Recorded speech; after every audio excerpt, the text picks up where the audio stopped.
So in today's video, we are going to talk about the fearful, avoidant, and anxious attachment relationship. And in particular, we will talk about, as a fearful avoidant, how to communicate to your anxious preoccupied partner in order to feel heard and make sure that you maintain connection as well as get understood.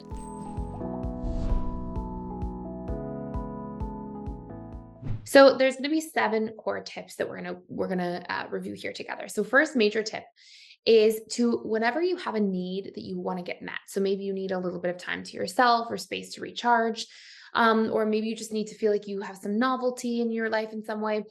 The first thing you want to do is, when you share your need, you want to also be validating and reassuring to your partner.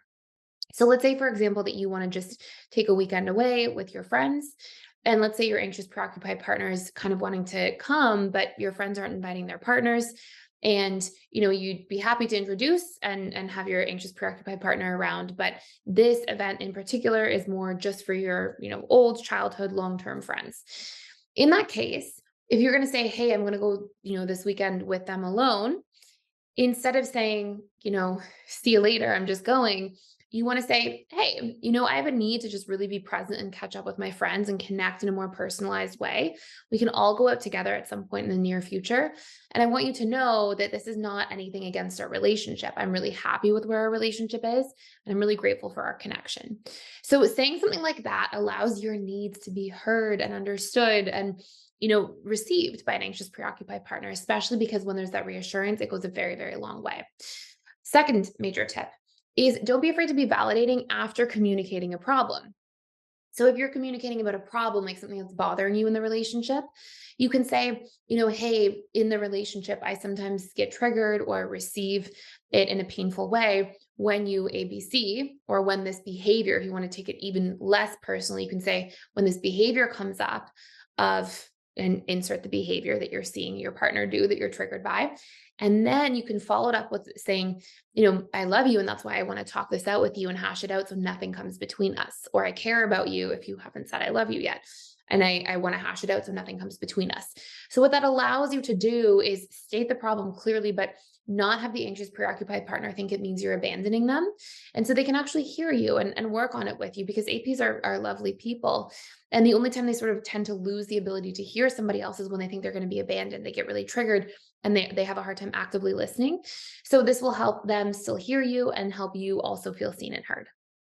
Number 3, you can help preface their core wound by communicating in advance why you won't abandon them. So obviously, anxious preoccupieds have a few different core wounds. We talk a lot about this on this channel. You can check out the videos on anxious preoccupied core wounds if you want to go into more detail. But one of the big ones is obviously abandonment.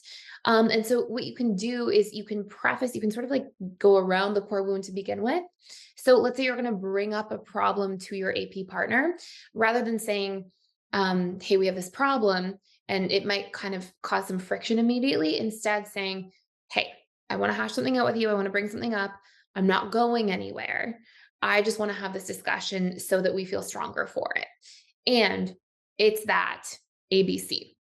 And so when you're able to get around the core wound in advance, it stops it from being triggered. And it's kind of like the secret sauce to making sure that you don't have to go down that rabbit hole of both of you having friction and being triggered with one another.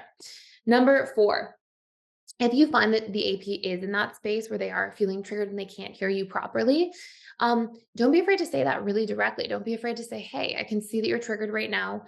I really want you to hear my side and allow me to get my point across. I would love for you to try to be present with me right now and not hear me through the lens of your fears. So if the AP is in that triggering zone, that can be something that can be grounding and anchoring. And then you can sort of insert some of the other tools that we talked about. Then you can say, I'm not going anywhere. I care about a relationship. You can pair in some of those other tools we talked about so far. Before I go through the last 3, I also want to let you know that we have a full course for free that you can check out for 14 days called The Anxious, Preoccupied, and Fearful Avoidant Relationship. And it goes into all the major components of this relationship, what each party feels in the relationship, what the pain points are, the wounds, what to work on individually, what to work on together in terms of communication, boundaries, needs, all this sort, all sorts of stuff. And you can check it out again, as I said, for free for 14 days. It actually gives you access to all of the personal development school. And this will just be for a limited time if you click the link down below. The next big one here is you want to make sure that you're not afraid to over explain a little bit. So if you have, a need, for example, for space, don't be afraid to tell your AP partner, like, hey, this isn't about me not being happy with us. I need space because that's how I recharge. How you recharge and I recharge are slightly different. And this is something I need. It doesn't have anything to do or mean anything about how I feel about the relationship with you. It's something I need as my own unique person with my own individual programming. So don't be afraid to explain that, because I think a lot of anxious partners, because they always want more connection, we tend to sort of project from where we're at. So because they want more connection, they think, if you don't want more connection with me, you must not like me that much. But the reality is that we recharge and have different needs, and we get them met in different ways. Number 6, be appreciative of your partner when you see any change or transformation, especially if they're trying to respect your needs for space. Let them know, hey, I see that you're really trying to hear me and look out for some of my needs, and I appreciate that.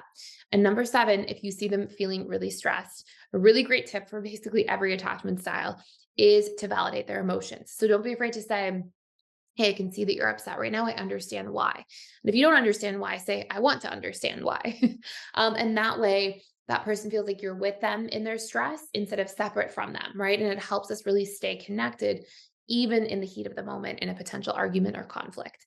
So that's it for today. If you want more videos like this, hit the like button. I'm going to check out and see where we're getting the most votes on videos. Thank you so much for stopping by and for watching. If you're enjoying this channel, please consider subscribing. I would love to have you here as a part of our community, and I look forward to seeing you in the next videos.